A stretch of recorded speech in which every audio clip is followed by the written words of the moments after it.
राधा, आज रात के 12 बजे के बाद घर के जेवर लेकर बुलंदे पर मिलो। हम लोग बंबई जा रहे हैं।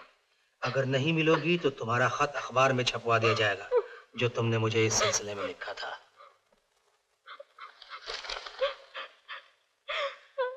रो मत राधा, ये खत मेरे पास रहने दो, मैं बिहारी से निपट लूंगी। तुम पहले ही मेरे कारण बदनाम हो चुके हो, मैं तुम्हें और जलील नहीं होने दूंगी। मेरी बात छोड़ो, तुम शरीफ घराने की हो, अगर तुम्हारी जरा भी बदनामी हुई तो मेरे लिए मर जाने की बात होगी। नहीं, मैं खुद जान दे दूंगी। अब इसके सिवा कोई चारा नहीं है। ऐसे न कहो। मुझे मत रोको, मुझे मत रोको। अगर मेरी जगह लक्ष्मी भाभी होती तो क्या वो तुम्हें इस हाल में छोड़ देती, तुम्हें मर जाने देती? राधा, क्या तुम मुझे यह थोड़ी देर के लिए भी नहीं दे सकती? भाभी, क्या तुमने मुझे भाभी कहा? भाभी, तुम्हारी कसम, ये एक लफ्ज काफी है जान दे देने के लिए।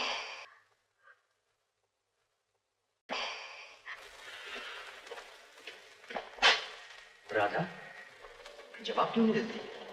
जेवर लाई हो? बेहद, रुपया तो चलती फिरती छांव है, एक दिन तुझे भगवान को भी मुंह दिखाना पड़ेगा। अच्छा, तो तुम हो। अंधेरे में क्यों खड़ी हो? रोशनी में आओ, जरा हम भी तो देखे चांद सा मुखड़ा। अरे बहुत दिनों से बात करने को तरस रहे हैं। क्यों तो उस मासूम के पीछे पड़ा है? तुझे भगवान का वास्ता उस पर रहम कर, कहीं वो घबरा कर अपनी जान ना दे दे। और हम जो बरसों से तुम पर जान दे रहे हैं। बिहारी। बिहारी नहीं, तुम्हारा दास। अगर आज सेवा का मौका दे दो तो ये वादा रहा कि फिर राधा से कोई वास्ता न रखो। देख बिहारी, मैं तेरी किसी भी बात का जवाब नहीं दूंगी। पहले तो मुझे वो खत दे दे जो राधा ने तुझे लिखा था। हो ना खानदानी, इस बात में भी सौदा कर रही। खैर, सौदा पक्का रहा। लो ये खत हाजिर। अरे खत क्या चीज है, जान मांगी होती वो भी दे देता। शायद इसी रात के लिए जी रहा था।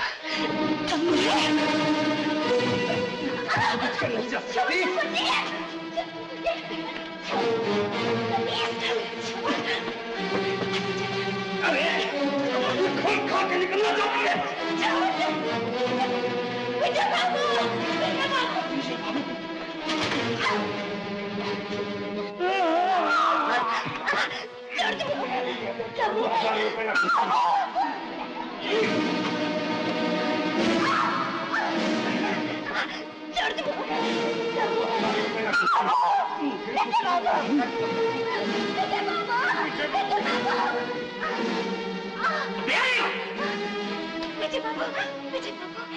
बदमाश, गुंडा, तू खूनी है, खूनी।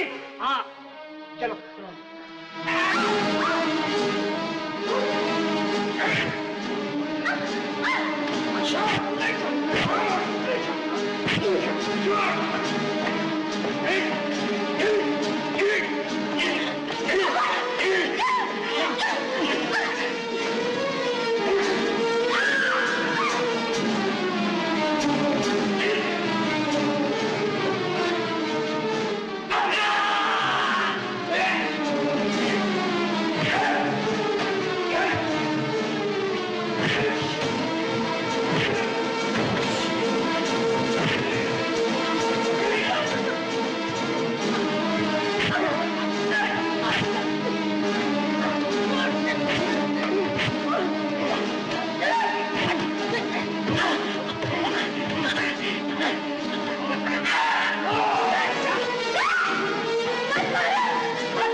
सही बेवफा ही सही।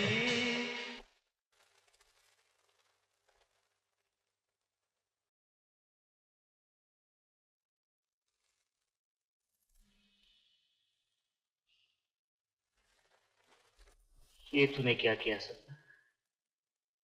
मौत तो मैंने अपने लिए मांगी थी। विजय बाबू आप ठीक हो गए। विजय बाबू आप ठीक हो गए। ठाकुर साहब, माजी, ठाकुर साहब, किशोर बाबू, विजय बाबू ठीक हो गए। किशोर बाबू ठीक हो गया। ठाकुर साहब माजी ठीक हो गए। विजय भैया, विजय मेरे लाल ठीक हो भगवान, मेरा लाल मेरे लाल। क्या हुआ था मुझे?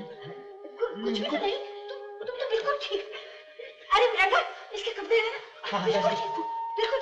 इसे ऊपर ले आइए।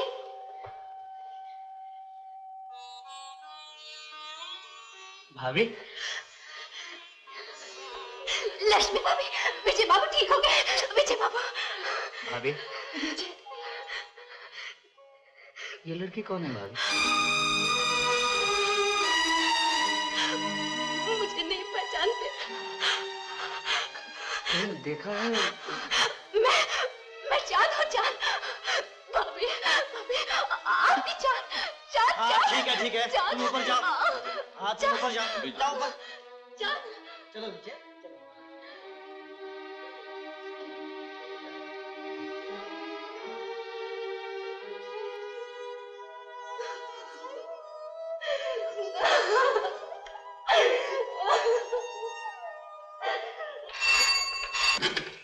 हेलो, यस इंस्पेक्टर साहिल स्पीकिंग। क्या बिहारी का खून ठाकुर साहब की हवेली के पास? पागल ने छत से गिरा दिया। मैं आ गया।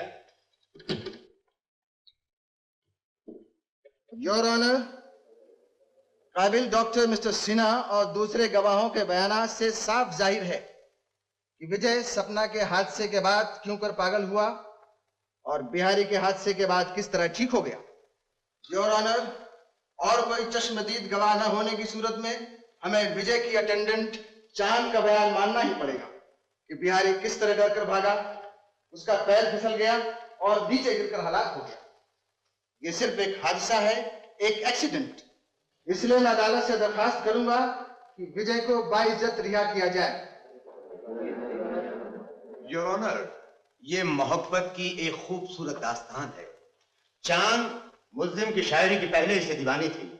जब उसे करीब से मिलने जुलने का मौका मिला तो वो मुल्जिम से गहरी मोहब्बत करने लगी। इत्तेफाक से चांद का पुराना आशिक बिहारी, जो मुल्जिम का पुराना रकीब भी था, करीबी के मकान में रहता था। अब चांद उससे भी छुप छुप के मोहब्बत करने लगी।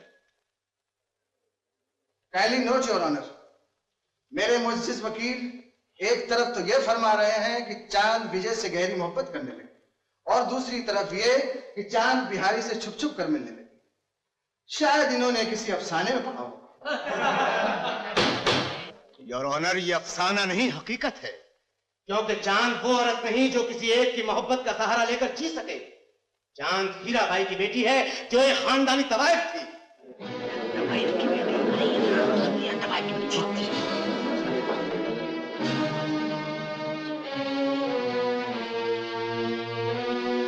और ये पागल जो किसी तरह न बहता था, ठाकुर साहब ने इसे ये खूबसूरत सा खिलौना ला कर दे दिया और ये दिन रात इस खिलौने से खेलने लगा।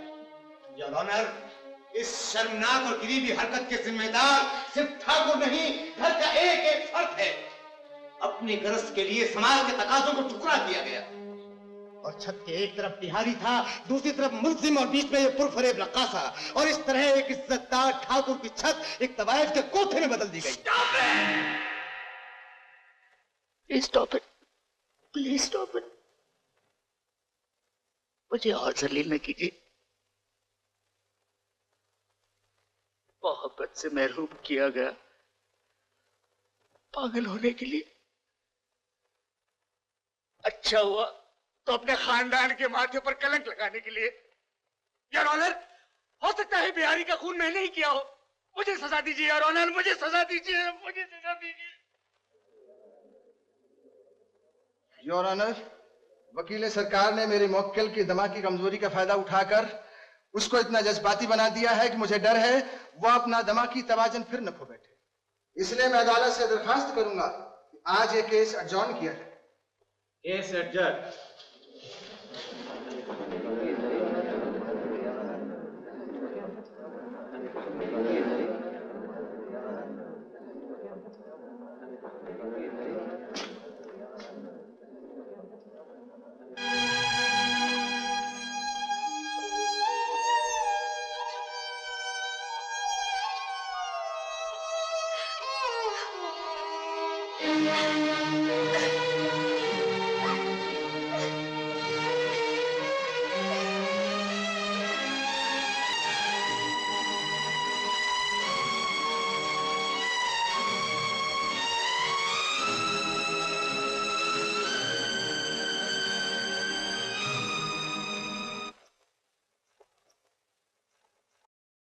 तमाम गवाहों को पेश नजर रखते हुए और फरीकैन के काबिल वकीलों की बहस सुनने के बाद अदालत इस नतीजे पर पहुंची है कि इस तकासा मुल्जिम को कातिल साबित नहीं कर सका। इसलिए विदे को शुबा का फायदा देते हुए आज हमारी अदालत से बाइज्जत बरी किया जाता है। मुबारक हो डॉक्टर साहब। मुबारक हो।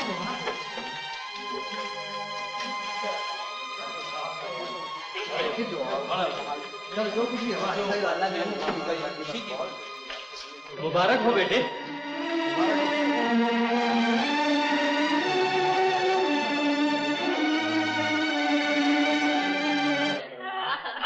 तुमको कौन सा चाहिए? ये किशोर, जी ये लो 10,000 रुपए, चांद को दे दो और उससे वापस भेज दो। ठीक, चलो भैया मुझे दे दो, मैं दे आता हूँ।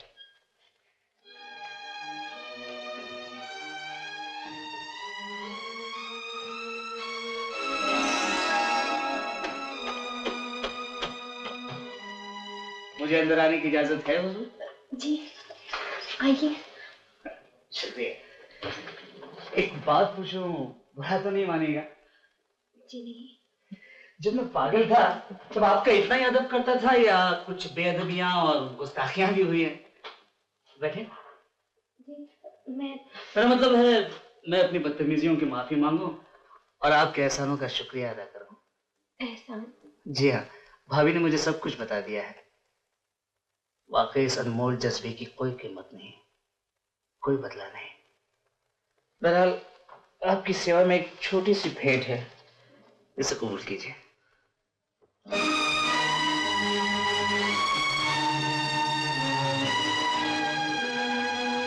इसके अलावा मैं वादा करता हूं आपको कोई भी तकलीफ हो मुझे जरूर याद कर लीजिएगा। क्या देख रही हैं आप? विजय बाबू, क्या आपको पहले की कोई बात याद नहीं रही? याद दिलाइए, शायद याद आ जाए। अच्छा ये बताइए, जब आपने मुझे पहली बार देखा उस वक्त मैं क्या कर रहा था? आप इसी जगह एक झूठ मूठ का मुशायरा कर रहे थे। कभी मीर तकी मीर बन जाते और कभी मिर्जा गालिब। मैं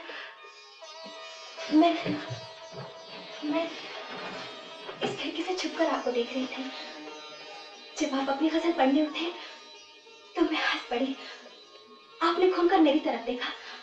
मैं घबराकर अपने कमरे में भाग गई, बत्ती बुझाकर लेट गई।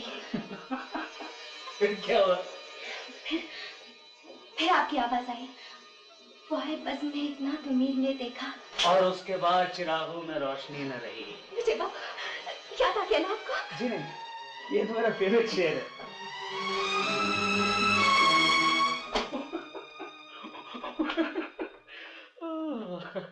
और बताइए।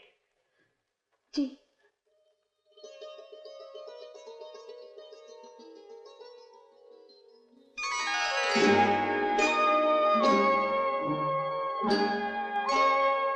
इसे पहचानते हैं आप?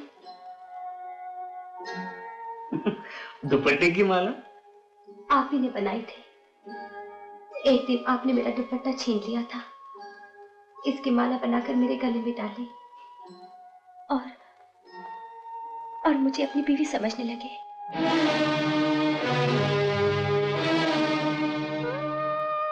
विजय बाबू, जरा दिमाग पर जोर दीजिए, सोचने की कोशिश कीजिए। कुछ याद आ रहा है आपको? मुझे अफसोस है, मैं शर्मिंदा हूँ, मुझे कुछ याद नहीं आ रहा।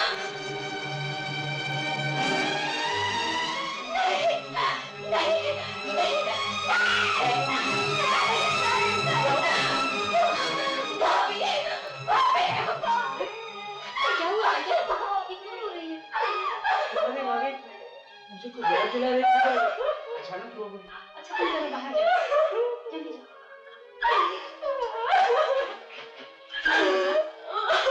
क्या हुआ, क्यों रो रही हो? मुझे बताओ तो सही।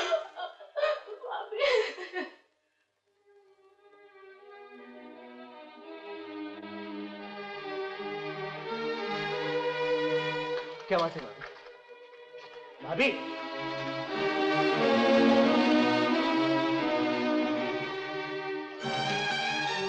बात क्या है, मुझे भी तो कुछ बताइए। क्या आप रो रही है, वहां भाभी बगैर कुछ बताए चली गई? इस तरह से तो मच गई, उसकी ये मजाल। ये कहने की उसे हिम्मत कैसी हुई? और तू चुपचाप क्यों चली आई? उसकी जुबान खींची होगी। आखिर वही हुआ जिसका मुझे डर था। आज उसने अपना बाजारी रंग दिखाई दिया। मैंने पहले ही कहा था, ऐसी औरतें जहर होती हैं, जहर। लेकिन मुझे सुनता कौन है? और कर लीजिए तजुर्बा। मुझे क्या मालूम था कि वो मेरी इज्जत से इस तरह खेलेगी। दरअसल बेटे की मोहब्बत ने ही मुझे अंधा बना दिया। इस घर की बहू बनने के लिए उसने ये स्वांग रचाया है। जिसे इस घराने का खून कह रही है, वो बिहारी के पाप की निशानी है। ये झूठ है, भगवान की सौगंध, ये झूठ है। ये आप ही के घराने का खून है जो शराफत में पनाह लेने के लिए तड़प रहा है। विजय बाबू, विजय बाबू, मैं आपसे झूठ नहीं बोल सकती, मैं आपसे झूठ नहीं बोल सकती।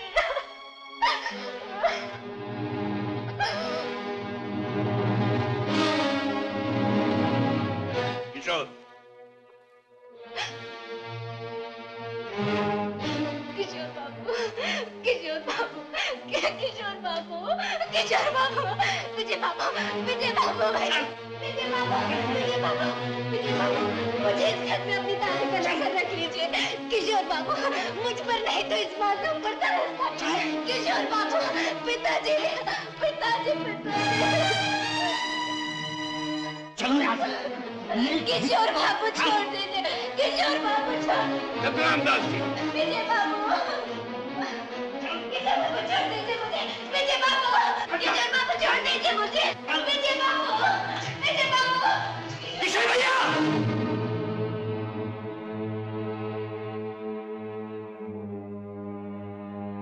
छोड़ दो इसे।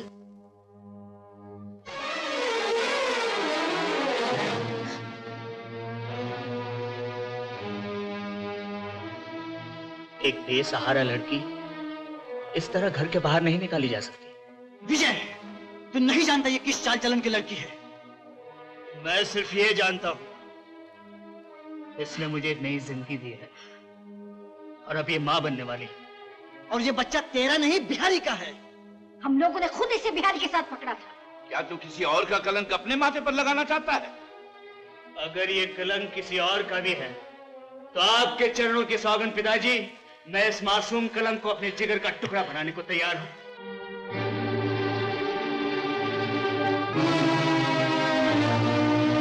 किशोर, मुंह क्या देख रहा? निकाल दे इस जलील लड़की को। भैया, अच्छा विजय, नहीं हटूंगा भैया। हटता ही पड़ेगा। हट जा भैया। क्या हो रहा? छोड़ दीजिए पिताजी को। क्या मैं ये तो नहीं होने दूंगा। तुम समझते क्यों नहीं? छोड़ो मुझे। छोड़ दो मुझे। मैं ये तो नहीं होने दूंगा। किशोर भैया, छोड़ो मुझे। किशोर बाबू छोड़ दीजिए मुझे। विजय बाबू, विजय बाबू, छोड़ दीजिए। किशोर भैया, किशोर, विजय बाबू।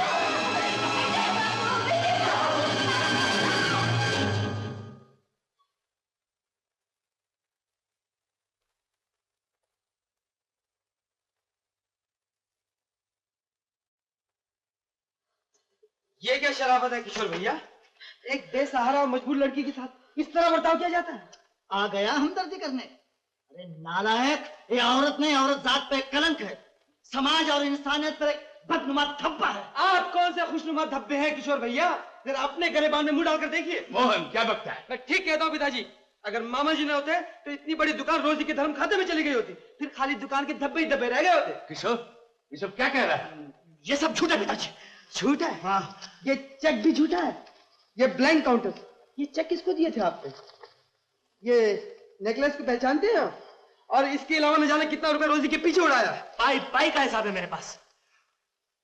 देख ली इनकी शरावत पिताजी।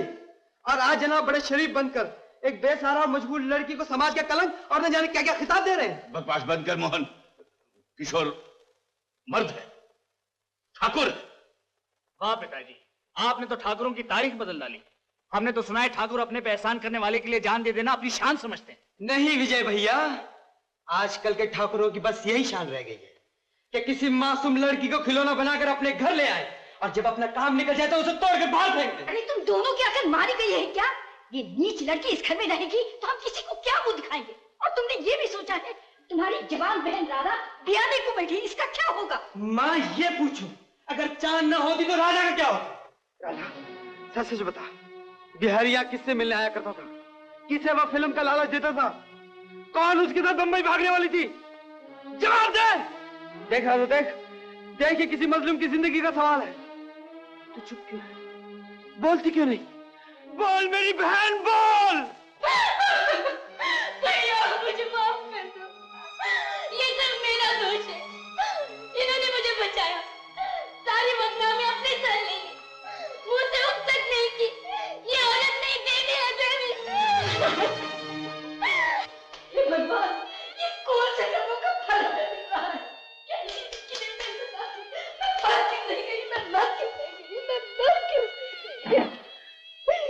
माँ, तुम कितनी भूली हो, जो इस नुमाइशी समाज की चमकती हुई रेती को बहता हुआ दरिया समझ रही हो। माँ का दिल तो प्यार का वो सागर है जो अपने सीने में हजारों तूफान समो लेता है। इसे अपना बना लो माँ, ये तुम्हारी विजय की निशानी अपने शरीर में छुपाए हुए है। इसने मुझे सब कुछ बता दिया था। इसे अपना बना लो माँ, इसे अपना बना लो माँ। अगर ये सब कुछ सच भी है, फिर भी हम इसे कैसे अपना सकते हैं, जिसका ये भी नहीं पता कि इसकी रगों में किसका नापाक खून है? पिताजी, कोई खून भगवान नापाक नहीं बनाते, उसे पाक या नापाक बनाता है सिर्फ इंसान। क्यों चाचा जी, सच है ना? बोलिए, आप खामोश क्यों हैं? आप घबरा क्यों रहे हैं? वाह चाचा जी, आप दूसरों को इंसानियत और मोहब्बत का सबक देते थे और आज जब अपनी बारी आई तो उल्टी रामायण पढ़ने लगे। चाचा जी, इंसानियत के नाते ना सही, शराफत के नाते ना सही, लेकिन मोहब्बत के नाते को तो याद कीजिए। सुना है जब अपने खून पर वक्त पड़ता है तो जानवर तक चीख उठते हैं, लेकिन आप तो इंसान हैं। बस कर मोहन, बस कर मोहन। ठाकुर जान मेरी बेटी है। तुम्हारी बेटी? हाँ ठाकुर, मरते वक्त हीरा भाई ने मुझे सब कुछ बता दिया था। चांद बेटा, मुझे माफ कर दो, मुझे माफ कर दो, मुझे माफ कर दो, माफ कर दो। Wonderful Mohan, wonderful. मोहन, अगर इस जमाने को तुझ जैसे इंसान मिल जाए तो ये धरती स्वर्ग बन जाए। तू तो हीरा है, हीरा। नहीं भैया, मैं हीरा नहीं, मैं तो एक ऐसा पत्थर हूं जो अपनी ख्वाहिशात की रो में न जाने कहां से कहां बह गया होता अगर ये देवी मुझे किनारा न दिखाती। भैया, अपने खानदान में अगर वाकई कोई हीरा है तो सिर्फ लक्ष्मी भाभी, जिसके दिल की पवित्रता पर अब तक जमाने का कोई रंग न चढ़ सका। मोहन, चांद के आगे मेरी तारीफ करके मुझे शर्मिंदा ना कर। बहन, जा माताजी और पिताजी का आशीर्वाद ले ले, जा।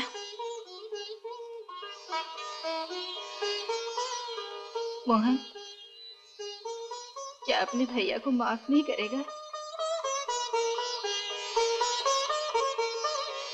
जीती रहो बेटी, जीती रहो।